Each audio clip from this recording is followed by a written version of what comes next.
지난 한 주간 어떻게 하나님의 말씀을 잘 마음에 품고 살아오셨는지요? 저도 지난 주일날 말씀에 많은 은혜를 받았어요. 기억하시죠? 한 공동체가 유지되기 위해선 누군가의 희생이 반드시 필요합니다. 단지 한 공동체만이 아니에요. 내가 누구와 친구를 맺고 있다면, 친구 관계라면, 가족 관계라면, 내가 어떠한 공동체에 속해서 그와 개인적이든 아니면 다수의 관계를 맺고 있든지 간에 그 관계가 지금까지 유지되고 있다면 그것은 반드시 누군가가 나를 참아주고 있었기 때문입니다. 내가 친구를 맺고 있는 그 누군가가 나를 견디고 인내하고 있었기 때문에 그 관계가 유지될 수 있었던 거예요. 저도 종종 고백하지만 진심이거든요. 예삼이란 공동체가 여기까지 올 수 있던 이유는 예삼 여러분들이 저 부족한 목사를 끊임없는 인내로 참아주시고 견뎌주셨기 때문에 여기까지 올 수 있었겠다 생각해요. 이것은 단지 겸손의 말이 아니라 저의 진심 어린 고백입니다. 지난주에 설교 말씀을 들으면서 그 점을 다시 생각하면서 많은 은혜를 받았습니다. 자, 그럼 오늘은 지난주에 특별 강사가 오셔서 우리 참 은혜 시간을 가졌는데 그 전주부터 이어지는 사도신경의 말씀에 대해 계속해서 살펴보도록 하겠습니다. 지난번 사도신경 말씀 기억하시나요? 예수님께서 하나님 보좌 우편에 앉아 계십니다. 앉아서 뭘 하고 계시죠? 다스리고 계신다고 제가 말씀드렸습니다. 지난번에는 사도신경의 말씀을 통해서 하나님 보좌 우편에 앉으셔서 우리를 다스리고 계신 예수님에 대해 생각해 봤다면 오늘은 다시 오실 예수님, 특별히 심판하시는 예수 그리스도에 대하여 생각해 봤으면 좋겠습니다. 지난 한 주 사실 그 전부터 있던 뉴스인데 뉴스를 접하면서 제게 참 마음에 남는 게 있었습니다. 아마 여러분들은 저보다 더 잘 알고 있을 텐데 제가 거기서 무슨 사실관계를 여러분들에게 이야기하고 싶은 게 아니라 제가 느낀 점을 이야기하는 것이니까 좀 잘 이렇게 구별해서 들어줬으면 좋겠어요. 아마 많은 분들 들었을 뉴스예요. 어떤 뉴스냐면 그 유튜버 중에 1000만이 넘는 유튜버, 먹방이라고 하죠. 먹방으로 유명한 1000만이 넘는 유튜버가 요즘에 계속 이게 뉴스에 올랐잖아요. 여러 가지 사건들로 인해서. 그런데 그 모든 내용들은 제가 자세한 내막을 알 수 없어서 다 뒤로 하고 제가 생각하는 지점이 하나 있었어요. 그게 뭐냐면 그냥 밝혀진 거니까 그분을 괴롭혔던 사람이 결국엔 스스로 극단적인 선택을 하고 이 세상을 떠났는데 적어도 제가 파악하기에는 그분의 죽음에 대하여 가슴 아파하거나 애통하는 사람들은 못 봤던 것 같아요. 그러니까 사실은 누군가가 생명을 스스로 버리고 이 세상을 떠났는데 그 누구도 동정하지 않는구나 라고 하는 생각을 하게 되었습니다. 동시에 여러분들은 잘 모르지만 저는 너무너무 좋아하는 한 음악인이 사실 근래에 세상을 떠났거든요. 김민기라고 하는 굉장히 유명한 음악인이자 저는 시대의 거인이라고 말하고 싶은데 여러분들은 잘 모를 거예요. 하지만 그분에게 영향을 받았던 수많은 대한민국의 문화예술인들이 있고 수많은 대배우들 그리고 유명한 가수들, 여러분들도 다 알만한 가수들과 대배우들이 사실 그분의 영향 아래 있었거든요. 근데 그분이 이 세상을 떠났는데 그분의 죽음을 두고 정말 수많은 문화예술인들이 가슴 아파하면서 눈물을 흘려 하는 모습을 봤단 말이죠. 그러니까 저는 이 극단적인 두 죽음에 대해 생각해 보게 되었습니다. 그러니까 어떤 이의 죽음은 그 누구도 슬퍼하거나 애통하지 않고 오히려 참 가볍게 여기고 또 어떤 이의 죽음은 너무나도 가슴 아파하고 슬퍼하는 현실을 보면서 제가 새삼 깨닫게 된 점이 뭔지 아세요? 새삼 깨닫게 된 점. 아, 그렇구나. 모든 사람이 손가락질 할 만한 삶을 살아가든 아니면 모든 사람이 숭고하다고 여길 만큼 아름답고 멋진 삶을 살아가든 결국엔 모든 사람은 다 죽게 되는구나. 우리가 여기서 예외되는 존재는 아무도 없구나. 이 세상을 아무리 멋있게 살든 이 세상을 아무리 하찮게 살든 결국엔 모든 사람들은 다 이 세상을 떠나가게 되는구나 하는 지점을 말이죠. 여러분들, 제가 질문합니다. AI가 발달하고 과학기술이 막 최첨단으로 발달하면 사람은 결국엔 영생하게 되는 시대가 올까요? 결국에는 과학기술이 막 발달해서 옛날에는 못 고치는 질병도 고치듯 죽음이란 질병도 고쳐서 모든 사람이 아무도 죽지 않는 시대가 올 거라고 여러분들 생각하시나요? 이러한 욕망은 사실은 진시황 때도 있었죠. 얼마나 진시황이라는 중국 대륙을 최초로 통일하고 막대한 권력을 지녔던 왕이 죽지 않는 소위 불로장생을 꿈꿨습니까? 하지만 그도 결국에는 이 세상을 떠나고 말았죠. 아니, 그보다 훨씬 이전부터 인간은 죽지 않는 영원한 삶을 늘 탐해왔지만 결국엔 여기서 예외되는 존재는 단 한 명도 없었다는 사실을 우리는 기억해야 합니다. 히브리서 9장 27절의 말씀인데요, 우리 함께 읽도록 하겠습니다. 시작. 한 번 죽는 것은 사람에게 정하신 것이요. 아멘. 이것은 하나님의 말씀입니다. 여러분들은 신기하지 않아요? 사람이 죽는 게 당연합니까? 사람이 죽는 게 당연하지. 태어났으면 나이가 들고 노화 현상이 오고 기력이 상하고, 물론 특별한 사고가 나서 죽을 수도 있지만 그게 아니면 수명이 다해서 사람이 늙어 죽는 게 당연하지 라고 여러분들이 생각하세요? 그러면 이렇게 질문해 볼게요. 만약에 죽음이라는 것이 인간 혹은 생명체에게 그토록 당연한 거라면, 그토록 너무 자연스러운 거라면 인간은 왜 이렇게 죽기 싫어합니까? 만약에 인간이라는 생명체가 죽음이 너무 자연스럽고 마땅한 거라면 왜 인간은 죽는 걸 그렇게 싫어하고 피하고 최대한 그거를 뒤로 연장시키려고 하죠? 저의 지식이 짧아서 그런지 모르겠지만 저는 사실은 왜 인간은 죽을 수밖에 없는가, 동시에 왜 인간은 죽지 않기를 열망하는가, 그리고 인간은 과연 죽음 이후엔 어떻게 되는가, 저는 기독교 복음 외에 이 모든 것들에 대한 합리적인 답을 일관성 있게 내놓는 가르침을 저는 들어본 적은 없습니다. 저의 지식이 짧아서 그럴지 모르겠지만 확실한 건 뭐냐면 기독교 복음, 성경 말씀은 이 모든 것들에 대하여 합리적이며 일관적인 답을 내놓는다는 것입니다. 왜 인간은 죽을 수밖에 없게 됐는지, 그럼에도 불구하고 왜 인간은 죽기를 싫어하는지, 그리고 죽음 이후엔 어떻게 되는지 말이죠. 우리가 오늘 읽었던 성경 본문인 히브리서 9장 27절 우리 다시 읽겠는데요, 이 말씀은 죽음 이후에 무엇이 있는지 이야기해 줍니다. 우리 함께 읽겠습니다. 시작. 한 번 죽는 것은 사람에게 정하신 것이요 그 후에는 심판이 있으리니. 아멘. 죽음 이후에 뭐가 있다고 성경은 이야기하죠? 심판. 우리가 지금 살펴보고 있는 사도신경도 이렇게 말합니다. 우리 사도신경의 고백인데요, 우리 이 고백도 함께 읽도록 하겠습니다. 시작. 저리로서 산자와 죽은 자를 심판하러 오시리라. 저리로서라는 말이 좀 낯선 말이지만 이 말은 하나도 어려운 말이 아니고 이런 표현이에요. 거기로부터 산자와 죽은 자를 심판하러 예수님이 오신다라고 말합니다. 예수님이 처음 이 땅에 오셨던 것을 기억하십니까?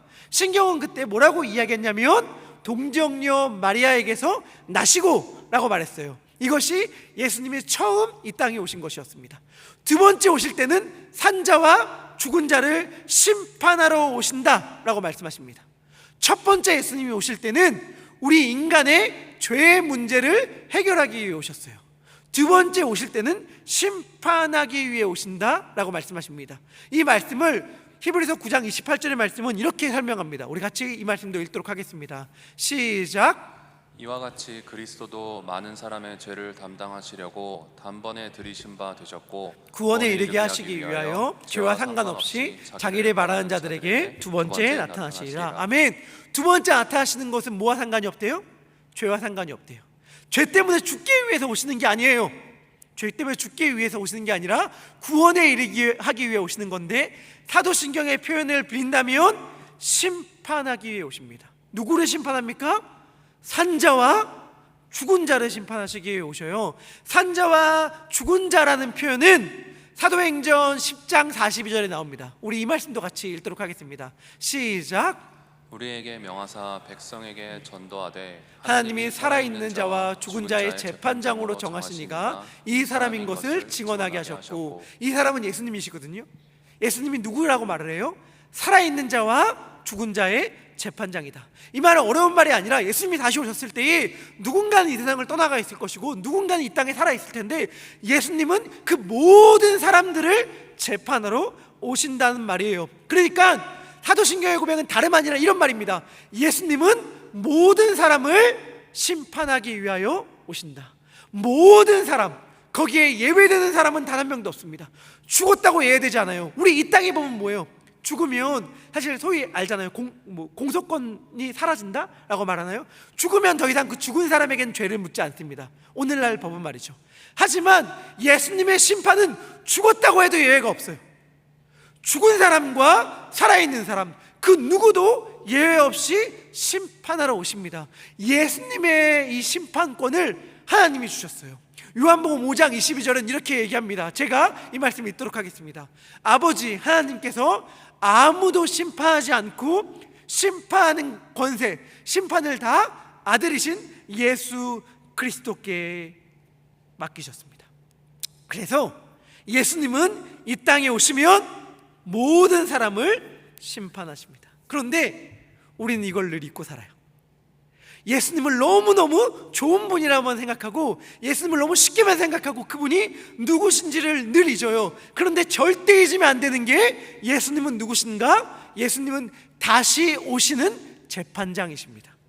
다시 오시는 심판하시는 분이라는 사실을 절대 잊으면 안 돼요. 우리의 모든 분들이 아마 이 말씀 잘 암송하고 있을 텐데, 히브리서 4장 13절의 말씀입니다. 우리 같이 이 말씀 읽도록 하겠습니다. 시작. 지으신 것이 하나도 그 앞에 나타나지 않음이 없고 우리의 결산을 받으실 이의 눈앞에 만물이 벌거벗은 것 같이 드러나느니라. 아멘. 여기서 예수님의 별명, 예수님 닉네임이 뭐예요?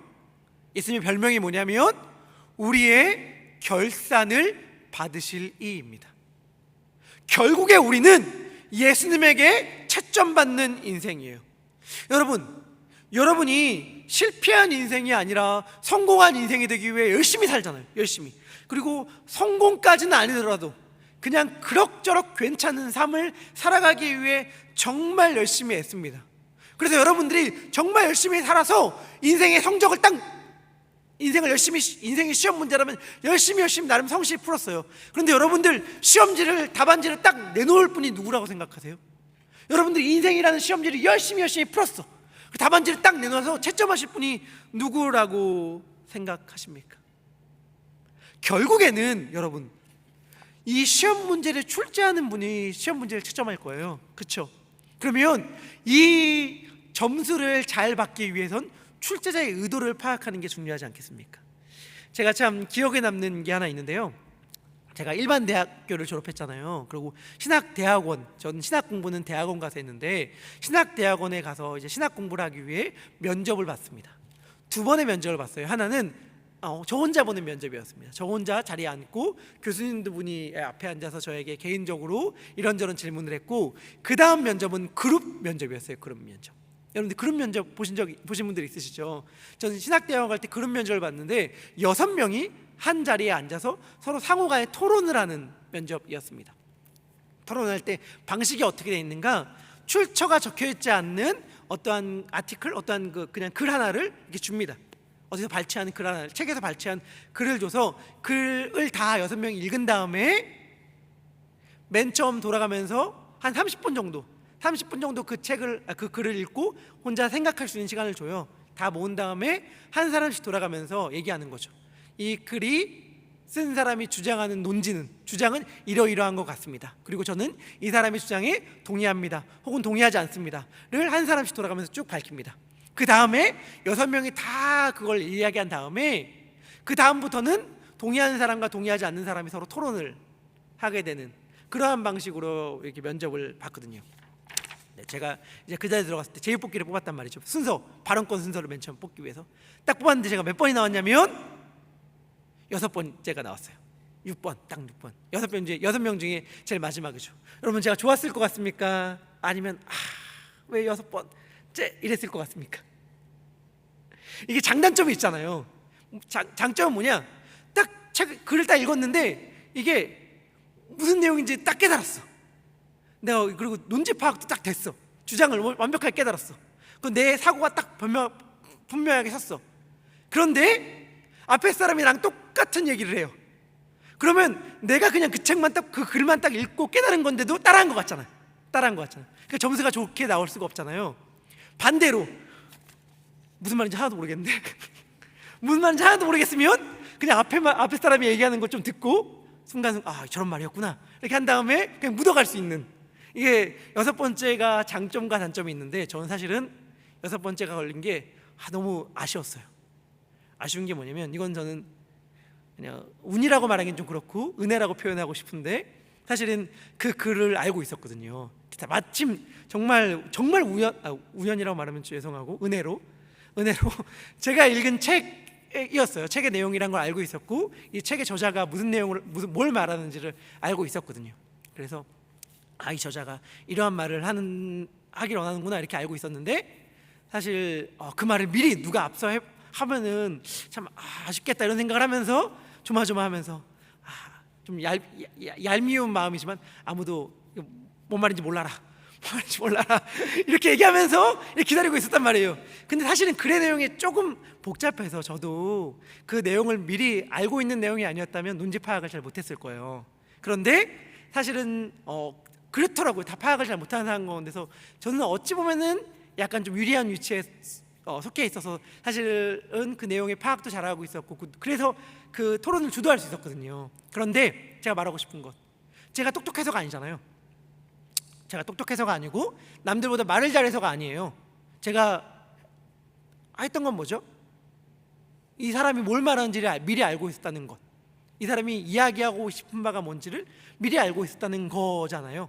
상대 같이 있었던 사람보다 더 똑똑하다는 게 아니라. 그러니까 무슨 말이냐면, 출제자의 의도를 알면 시험을 잘 볼 수 있잖아요. 너무 당연한 얘기를 하는 거예요. 근데 여러분, 우리 인생을 출제하신 분이 누구죠? 그리고 인생을 결국엔 계산하고 점수를 주실 분이 누구죠? 제가 좀 자극적으로 표현할게요. 우리가 정말 인생을 열심히 살았어요. 그래서 인생의 시험지를 답안지를 딱 내었는데 갑자기 거기에 100점, 만점에 100점 딱 A+ 딱 적혀 있는 거예요. 그리고 지도교수 이름 도장이 딱 찍히는데 사탄 이렇게 찍혀 있으면 여러분들 얼마나 비극적인 인생입니까? 100점 만점인데 사탄이 볼 때 100점 만점이야. 100점 만점인데 막 이게 세상의 기준으로 100점 만점이야. 그럼 얼마나 이게 비극적이고 비참한 인생이겠어요. 우리가 100점 만점 A+ 인생이라면 누가 채점할 때 그런 인생이 되어야 해요? 예수님이, 하나님이 채점할 때 그러한 인생이 돼야 되지 않겠습니까? 여러분들, 우리는 사실은 우리의 결산을 받으실 이가 볼 때에 A+인 인생을 살아야 하지 않겠습니까?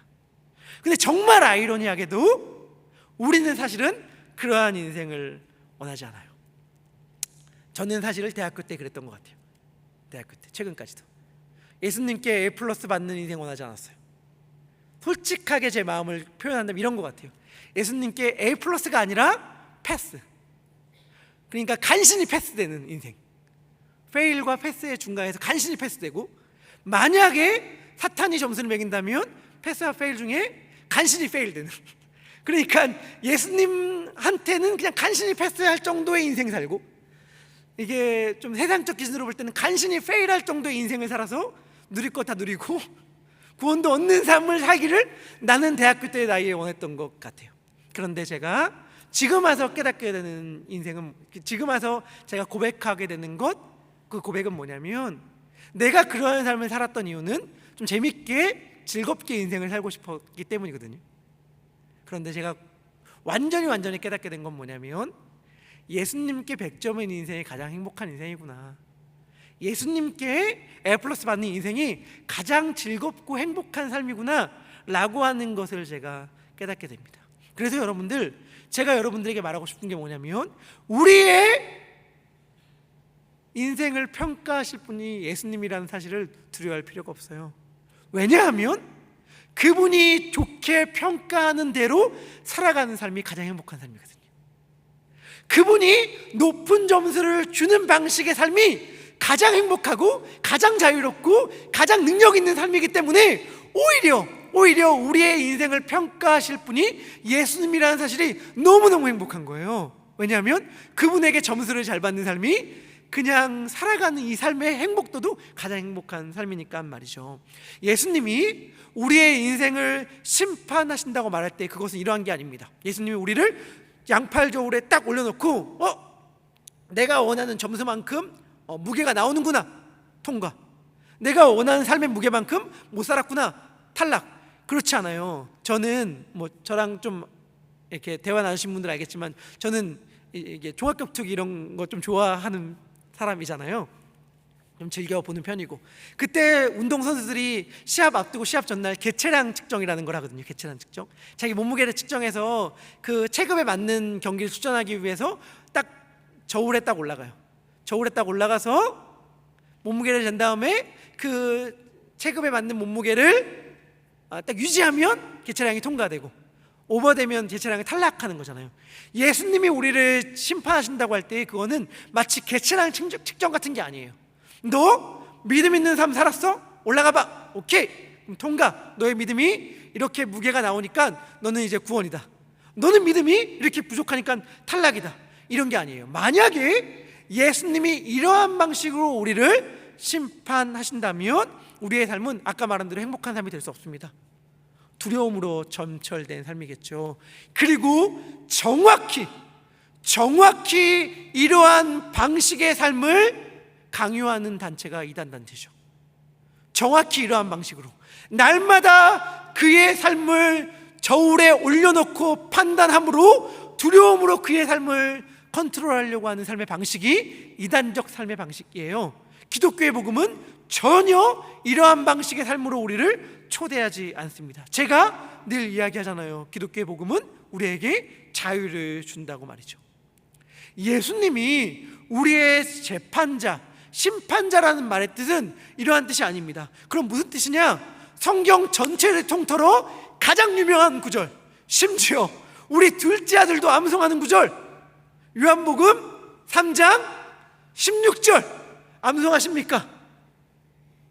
그 뒤에 말씀 17절 18절도 혹시 알고 계신가요? 요한복음 3장 17절 18절의 말씀인데요, 우리 같이 읽도록 하겠습니다. 읽겠습니다. 시작. 하나님이 그 아들을 세상에 보내신 것은 세상을 심판하려 하심이 아니요 그로 말미암아 세상이 구원을 받게 하려 하심이라. 그를 믿는 자는 심판을 받지 아니하는 것이요 믿지 아니하는 자는 하나님의 독생자의 이름을 믿지 아니하므로 벌써 심판을 받은 것이니라. 아멘. 뭐라고 말해요? 믿는 자는 뭐라고요? 심판을 받지 않는다라고 말합니다. 이미 예수님을 믿었기 때문에 그 심판을 받지 않는 존재가 예수님을 믿는 자예요. 예수님은 저리로서 산자와 죽은 자를 심판하러 오셨을 때에 뭐라고 이야기하시냐면, 그때 자 성적 좋아봐, 저울 올라가봐, 이렇게 하는 게 아니에요. 아까 히브리서 9장 28절에 뭐라고 얘기하냐면 구원하기 위하여 오신다라고 말합니다. 예수님의 심판은 곧 구원이에요. 그를 믿는 자들을 구원하는 그 구원의 과정을 심판하기 위해 오신다라고 말하는 거기 때문에 예수님을 믿는 자들은 심판을 받지 않는다라고까지 말하는 거예요. 요한복음 5장 22절의 말씀은 이렇게 말합니다. 선한 일을 행한 자는 생명의 부활로, 악한 일을 행한 자는 심판의 부활로 나아오리라. 선한 일이라고 하는 것은 얼마나 윤리적으로 살았냐, 얼마나 도덕적으로 살았냐가 아니에요. 예수 그리스도를 믿는 것이고 선인데, 예수를 믿는 자는 심판이 아니라 생명의 부활로 나온다라고 이야기합니다.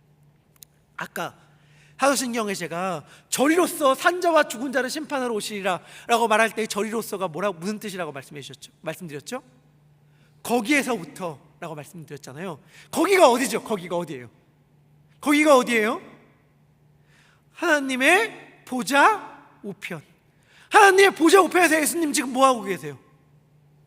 다스리고 계신다고 말씀해 주셨는데, 단지 다스리는 것만이 아니에요. 다스리시는데 다스리시는 방식이 중요한데 사랑과 간구와 섬김으로 예수님은 다스리세요. 로마서 8장 34절의 말씀입니다. 우리 같이 읽도록 하겠습니다. 읽겠습니다. 시작. 누가 정죄하리요? 죽으실 뿐 아니라 다시 살아나신 이는 그리스도 예수시니 그는 하나님 우편에 계신 자요 우리를 위하여 간구하시는 자신이라. 아멘.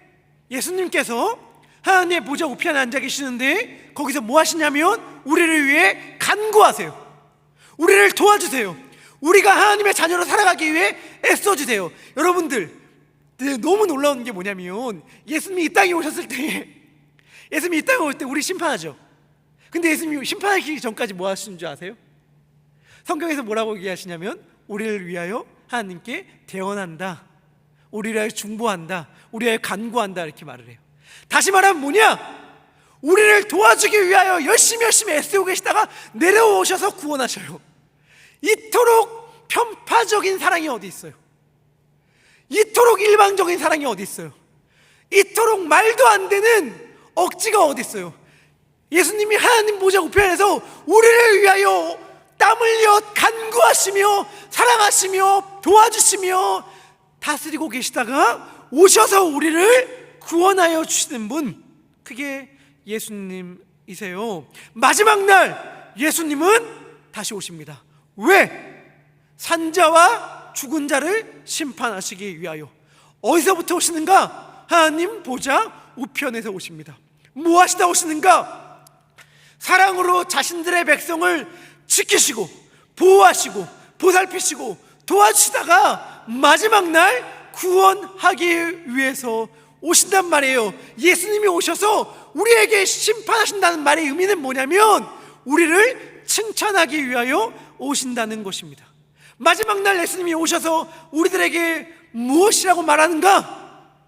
잘하였다 착하고 충성된 종아, 이 말씀하시기 위하여 네가 살아온 삶이 맞아, 네가 그토록 신실하게 붙들었던 나의 말씀이 진리야 라고 칭찬해 주기 위하여 예수님은 오십니다.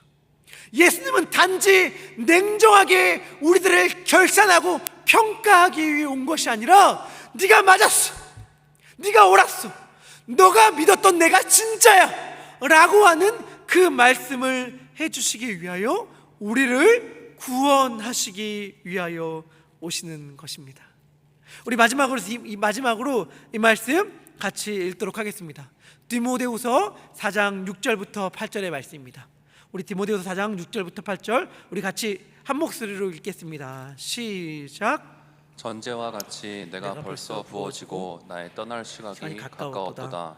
나는 선한 싸움을 싸우고 나의 달려갈 길을 마치고 믿음을 지켰으니 이제 후로는 나를 위하여 의의 면류관이 예비되었으므로 주 곧 의로우신 재판장이 그날에 내게 주실 것이며 내게만 아니라 주의 나타나심을 사모하는 모든 자에게로니라. 아멘.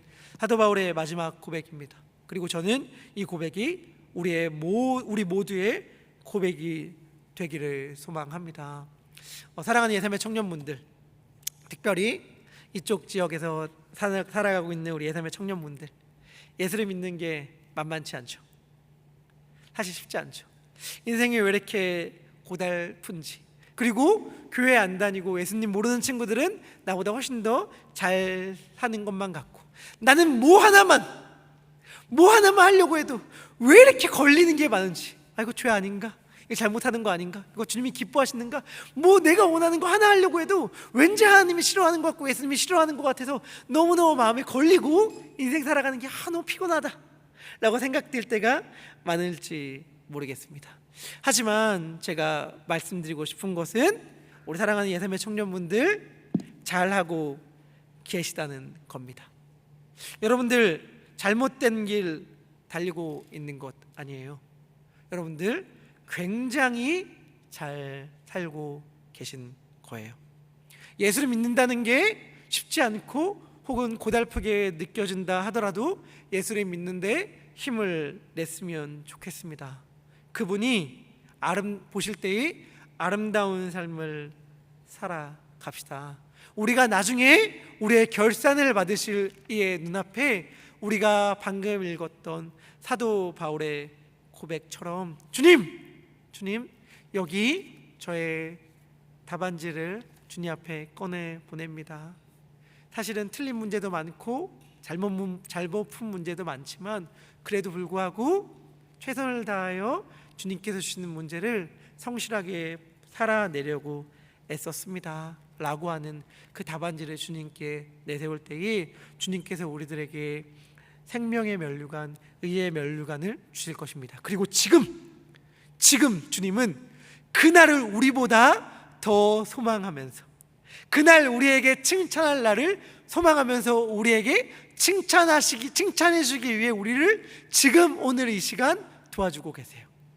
그때 우리의 인생을, 우리의 삶을 칭찬해 주기 위해 지금 우리를 도우시고 힘주시고 지혜 주시고 우리를 위하여 간구하시는 예수님을 생각하며 우리에게 허락된 삶을 성실하게 살아갔으면 좋겠습니다.